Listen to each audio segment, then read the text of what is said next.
Hello my dear children, today I am going to start poem 4, Sonnet. Now what is the meaning of sonnet?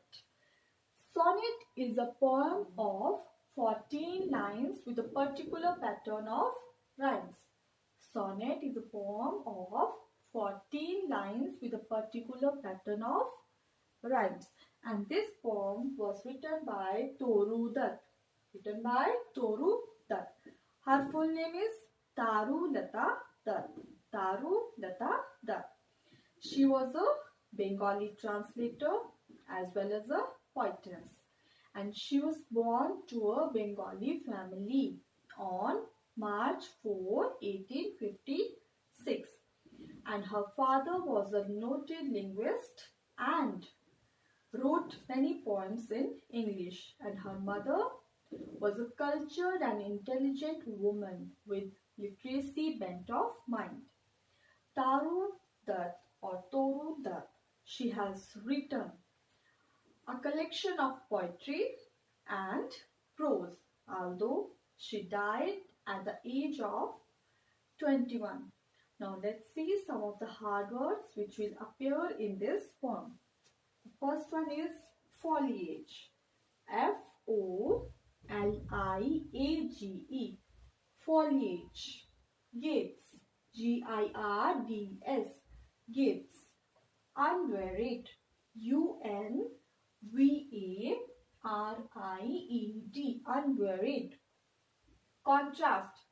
Contrast. Contrast. Tamarind. Tamarind. Tamarind. Abound. Abound. Abound. Amid. Amid. Amid. Clumps. Clumps. Clumps. Profound. Profound. Profound. Semules. Seemuls. Semules. Trumpet.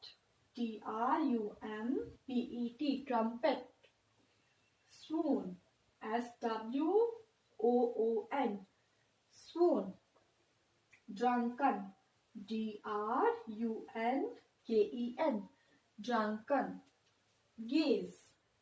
Gaze. Gaze.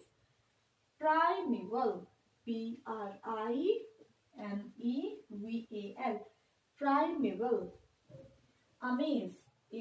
Amaze. Amaze.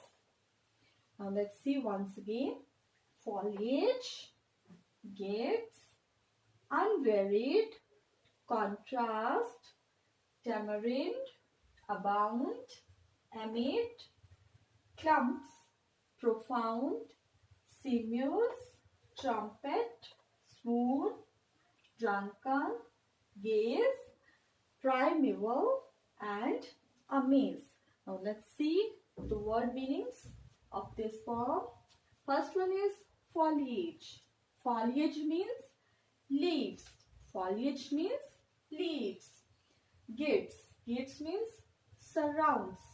Gids means surroundings or surrounds. Sea of foliage.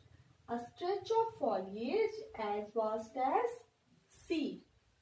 Now here the foliage is compared with the sea, like a sea of foliage. Abound. Abound means that exists in large number. Abound means exist in large number. Clumps. Clumps means cluster or a group of flowers or a group of leaves, group of fruits, that is cluster, which is a collective noun. Profound. Profound means dark and deep. Dark and deep. Semules. Semules is a silk cotton tree. Semules is a silk cotton tree with maroon flowers, with maroon colored flowers. Gaze. Gaze means to look steadily to someone or something. Gaze means to look steadily. Amaze. Amaze means great wonder. Amaze means great wonder. Primeval. Primeval means ancient. Primeval means ancient. So these are the hard words and the word meanings. Now let's read the poem. First, let me tell you about the summary of this poem, Sonnet, which was written by Toru Dutt. In this poem, the poetess describes the beauty of her garden around her bungalow. She compares her garden with different things, and she says that her garden is so beautiful that one should come there to gaze at her garden. Pre-reading activity. Do you have a park in your town? Has it trees, plants and bushes, or more space is given to lawns? What do you think a park must have? Trees or lawns? Yes, a park must have both trees as well as lawns. Which looks more beautiful and why? Let's read the poem. A sea of foliage gets our garden round, but not a sea of dull and varied green. Sharp contrasts of all colors here are seen. The light green graceful tamarins abound amid the mango clumps of green profound, and palms arise like pillars grey between and over the quiet pools the sea bulls lean. Red and startling like a trumpet sound. But nothing can be lovelier than the ranges of bamboos to the eastward when the moon looks through their gaps and the white lotus changes into a cup of silver. One might swoon, drunken with beauty then, or gaze and gaze on a primeval Eden in amaze. Now see the first line. A sea of foliage gets our garden round. In this, the poetess tells us that her garden appeared to her like a sea of foliage, means as vast as sea. Foliage means leaves, especially growing leaves, all the leaves on a particular plant or tree. And the sea of foliage means a stretch of foliage as vast as sea. Now see here, the sea is so vast, and like that sea, the garden of the poetess is also vast. Now look at the second line, but not a sea of dull unvaried green. In the second line, the poetess says that the color of her garden is not same as that of sea. She says that the color of the sea is green, right? But the color of her garden is not same as that of the sea. Now see the third line. Sharp contrasts of all colors here are seen. In the third line, poetess says that her garden consists of sharp contrast of colors. But in the second line, she said that the sea consists of dull, unvaried green color. But here she is saying that her garden consists of a contrast of colors. Now see the fourth and the fifth line. The light green graceful tamarins abound amid the mango clumps of green profound. In this, the poetess describes the colors. The color of the tamarind is light green. See in the picture, the color of the tamarind is light green, and the color of the mango is deep green. Here The poetess says that the color of the mango is green profound. Profound means deep. Sixth line, and palms arise like pillars grey between. Here, palms means palm tree. The poetess says that the palm tree arises in between the tamarind and the mango trees, which looks like grey pillars. See the next line. And over the quiet pools the Samuels lean.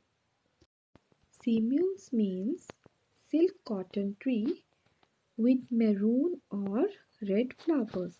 Here the poetess says that the Samuels lean over the quiet pools. Lean means bend over the quiet pools. Now see the next line of the poem. Red, red and startling like a trumpet's sound. Here in this picture you can see the simul tree with very beautiful red colored flowers. Red or maroon colored flowers. Now in this line the poetess says that when the wind blows the simul flowers make noise just like a trumpet's sound. Now trumpet is a musical instrument, and here the poetess is comparing the sound of the trumpet with the noise of the simul flowers. Now I am going to read the remaining lines of this poem. But nothing can be lovelier than the ranges of bamboos to the eastward when the moon looks through their gaps, and the white lotus changes into a cup of silver. One might swoon, drunken with beauty then, or gaze and gaze on a primeval Eden in amaze. Here the poetess says that nothing can be lovelier than the ranges of bamboos that grow eastward. When the moon shines through the bamboos, the white lotus looks like a cup of silver. By looking such a lovely scene, one might swoon. Swoon here means faint, especially from extreme emotion. In these lines, the poetess compares the white lotus with a cup of silver. Here, the poetess also says that her garden is so beautiful that one should come there to gaze at her garden. To gaze means to look steadily. In the last line, the poetess says that her garden looks like the Garden of Eden. Eden was the first garden which was created by God for the first human beings on earth, that is for Adam and Eve. With this, I end up the poem Sonnet by Toru Dutt. I hope you all have understood the poem Sonnet.